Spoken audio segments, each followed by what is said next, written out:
Yo, what's going on, y'all? It's your guy Perrier, and we are back with another video. This time we're gonna go ahead and try to tackle a very important question. If you're in the market for an M1 machine or an M2 machine for music production, and that's if you should get an 8 GB model or 16 GB model.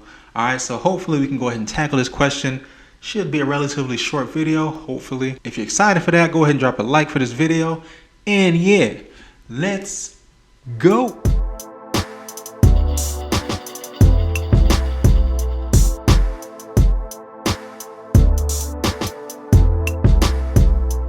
Alright, y'all, welcome back.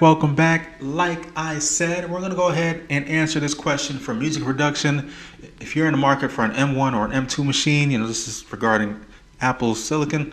If you should go ahead and go with the model for 8 GB or 16 GB. But if this is your first time checking out one of my videos, man, y'all know what y'all gotta do. Make sure you go ahead and like, make sure you go ahead and comment, make sure you go ahead and subscribe, and you gotta hit that bell wherever it may be because it's crucial. Alright, so let's jump right into this video. So obviously you already know that the M1 is a very efficient chip. It's miles ahead of anything that we got with the old Intel chips and whatnot. So cool. So if you're in a market for an M1 machine, obviously memory is probably going to be one of the most significant items that you look at as far as upgrading or not upgrading.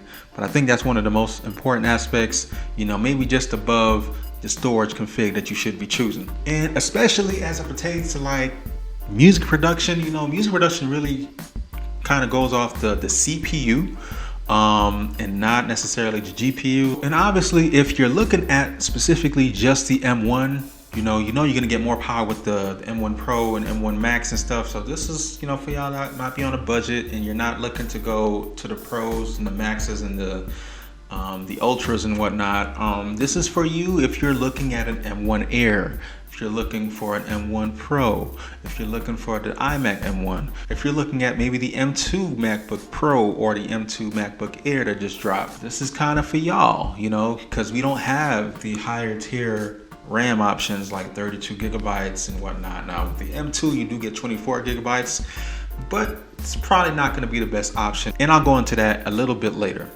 But I'll take a step back. I'll go into my workflow. I have an M1 iMac. I featured it in some of my previous videos. If you haven't seen it, maybe I'll link some of those videos down below for you. But for me, I actually have the 8-core GPU with the 16 GB of memory and 1 TB of storage for my M1 iMac. And for me, that works out best, and I'll explain why. That works out best because what I do as far as music production is obviously I'll produce and make beats off the machine. I will lay down vocals. Sometimes when I'm laying down those vocals, I'm doing live monitoring, and I might be using pitch correction as well for my vocals to, because I just can't, because that's what I want to do. On top of that, I'm also doing a lot of mixing of my material, my work. So I'm mixing the beat, I'm mixing my vocals, and all of that. So for me, I'm kind of doing the whole nine.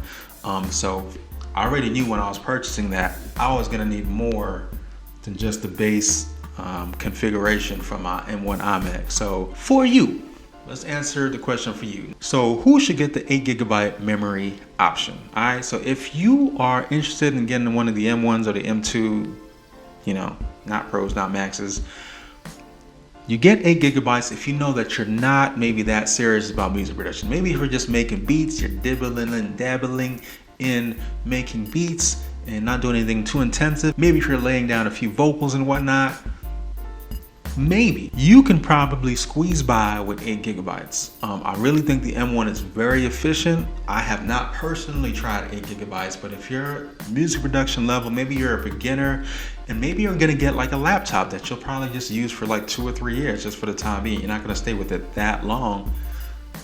I would say you can probably skate by with an 8 GB. So it's not like the 8 GB is just like a complete no.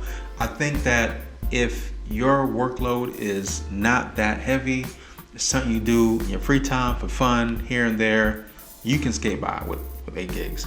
Now, you get 16 gigabytes if your workflow kind of mirrors mine. If you do some heavy music production, you're doing a whole bunch of tracks for your beats. You got a lot of tracks in your project. You're using a lot of plugins. That's very important as well. Those plugins are very resource intensive. If you have a lot of plugins and VSTs you may be using, you probably are going to want to go to the 16 gigabyte model. And this is, again, if you are going to use this machine for 3 upwards of 5 years and whatever, this is probably going to be the best bet for you. You're going to want to get 16 gigabytes minimum. All right. And like I mentioned to you guys earlier, the M2 MacBook Air just dropped literally the other day. It'll be in people's hands at least sometime next week as I'm recording this video anyway. This one actually has a 24 gigabyte memory option. And I thought that was cool.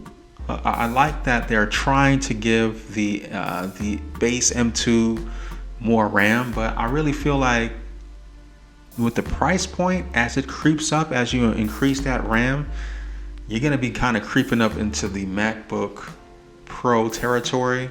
And if that's the case, I say just go with that, because that's gonna have, you know, mini LED, 120 hertz ProMotion display, a more powerful chip for sure, and you know, all that good stuff. So I really wouldn't recommend that. I really think the 16 gigabyte, whether you're shopping for M1 or M2, is going to be kind of the sweet spot as it relates to music production. All right, so hopefully that was helpful for y'all. Like I said, I would always go 16 gigabytes if you have the funds available for it, and if you want to keep that machine for quite some time. But like I said, hopefully this video was helpful for you. If it was, go ahead and like and subscribe. And yeah, I'm hoping to maybe do a little more music production related videos. So, you know, just go through some beats and stuff, see what we like. You know, we can do that together. All right. But thank y'all so much for checking out this video. I really do appreciate it. Thank y'all for checking out this video, and I'm out. Peace.